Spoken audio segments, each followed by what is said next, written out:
भुवनेश्वर स्थित बुद्ध मंदिर में पुस्तक लोकार्पण उत्सव विकलानंद कर मेमोरियल ट्रस्ट आनुकूल्य रे परिकल्पना पुस्तक लोकार्पित होईछि।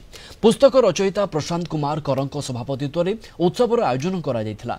एथिरे मुख्य अतिथि भाव में विश्वनाथ रथ अवसरप्राप्त प्राध्यापक तथा आदृत शिशु सदन प्रतिष्ठाता आदित्य कुमार महांती जोग देइथिले। परिकल्पना एक संस्कार धर्मी एवं जुगोपयोगी पुस्तक बोली अतिथि कही डॉक्टर आदित्य महांती इंग्राजी भाषा एवं डॉक्टर नारायण मुदुली हिंदी भाषा ए पुस्तक को भाषांतर करिसेंती।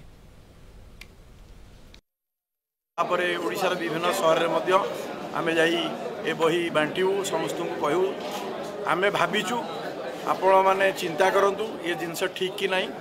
जदि ये जिनस ठीक देश रे लागि परिवो ताले आपण माने मध्य डिमांड करंतु। कथारे अछि ओडिया रे पिला जदि नकामची माँ भी क्षीर दौनी तो समस्त हित रे ए बही लिखा जाइछि।